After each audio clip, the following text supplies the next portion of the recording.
మేడ్చల్ జిల్లాలో మున్సిపల్ ఎన్నికల ప్రచారానికి మాజీ మంత్రి మల్లారెడ్డి శ్రీకారం చుట్టారు. ఎల్లంపేట మున్సిపాలిటీ పరిధి లింగాపూర్లో బీఆర్ఎస్ అభ్యర్థుల తరపున ఎన్నికల ప్రచారం నిర్వహించారు. ఈ సందర్భంగా మల్లారెడ్డి మాట్లాడుతూ కాంగ్రెస్ ప్రభుత్వ అబద్ధపు హామీలతో ప్రజలు విసిగిపోయారని విమర్శించారు. అసెంబ్లీ ఎన్నికల్లో కాంగ్రెస్ పార్టీ ప్రజలకు ఇచ్చిన ఒక్క హామీ కూడా అమలు చేయలేదన్నారు.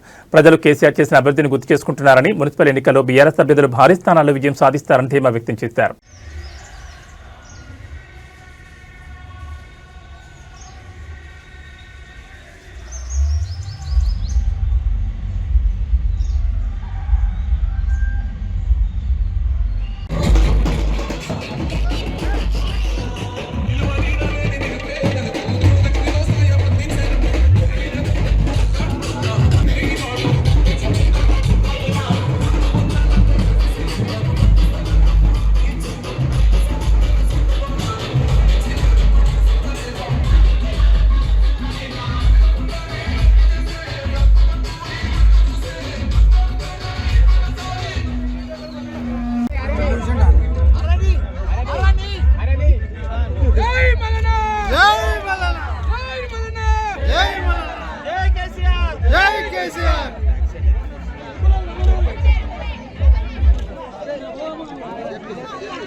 మన మాజీ మంత్రివర్యులు పేద పడుగు కలిగిన వారి ఆశాతోటి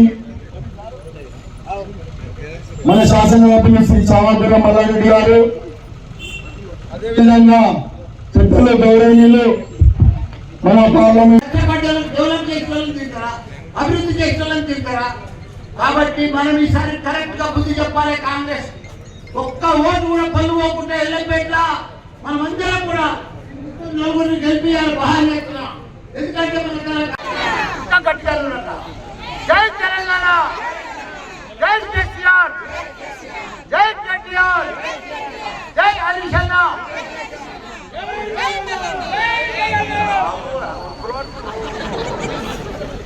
మొగలు అన్నారు, మా అక్కలను మీరు దమ్ము చూస్తారు. జై తెలంగాణ, తప్పుడే లేదు, మా అక్కలే గెలిచి. జై తెలంగాణ, జై కేసీఆర్, జై కేటీఆర్, జై హరీష్ అన్న. మా అక్కలకు, అన్నలకు, తమ్ముళ్లకు, మా పెద్ద లక్ష్మరెడ్డలకు, మా వెంకటరెడ్డలకు, పెద్దలందరికీ కూడా నా నమస్కారం. ఈరోజు ఎల్లంపేట మున్సిపాలిటీ అయింది. మున్సిపాలిటీలో మన అవినీత, మన ఆడబిడ్డ, మన ఊరు బిడ్డ అవినీత రామకృష్ణ గారిని నిలబెట్టాము. మీరందరూ కూడా అదే మాదిరిగా శ్రీలత, రమేష్ వీళ్ళకు కూడా 10వ వార్డు, 24వ వార్డు, 11వ వార్డు అశోక్ కూడా టీఆర్ఎస్ పార్టీ నుంచి కారు గుర్తు మీద మొదటిసారి ఇట్లా మున్సిపల్ అయింది. కాబట్టి మీరందరూ కూడా ఈ నలుగురిని మంచిగా భారీ మెజారిటీతో గెలిపించి మన ఊరి పేరు నిలబెట్టాలమ్మా. ఎల్లంపేట మనం చూస్తా ఉన్నాం. కాంగ్రెస్ ప్రభుత్వం 60 ఏళ్ళు పరిపాలించింది. 60 ఏళ్ళు పరిపాలించిన ఎవరికి ఏ వర్గం పెట్టేవాళ్ళు.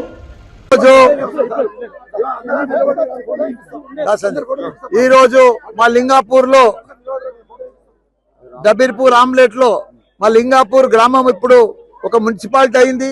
దానికి మా అక్కలు, చెల్లెళ్ళు, అన్నలు, తమ్ముళ్ళందరూ కూడా, మా సంజీవ్ అన్న, మా మల్లేష్ అన్న, మా రవి అన్న అందరు కూడా కలిసి ఏకగ్రీవంగా మా ఊరికి మేము అందరం కూడా ఒక్కరిని ఎన్నుకుంటున్నాము అని ఏకగ్రీవంగా మా సత్తాన్ని ఎన్నుకున్నందుకు మా పెద్దలందరికీ కూడా అందరికి కూడా ధన్యవాదాలు.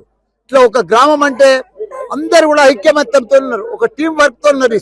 లింగాపూర్ లో మాకు ఎవ్వరొద్దు, మాకు మా మల్లారెడ్డి మాకు సొంతం పైసలతో రోడ్లన్నీ వేసిండు, మాకు మంచిగా మా కేసీఆర్ నీళ్లు ఇచ్చిండు, మాకు కరెంట్ ఇచ్చిండు. ఎవ్వరు కూడా మాకు 2 ఏళ్ల సంది కాంగ్రెస్ వచ్చిన సంది ఎవ్వరు కూడా ఇక్కడ ముఖం కూడా చూపించాలి ఈ ఊర్లే. కాబట్టి మేమంతా కూడా మళ్ళా మా కారు గుర్తు కోటేస్తాము, మా కేసీఆర్ ను మళ్ళా తెచ్చుకుంటాం, మళ్ళా సీఎం గా రావాలని ప్రజలందరూ కూడా కోరుకుంటున్నారు. లింగాపూర్ వాస్తవం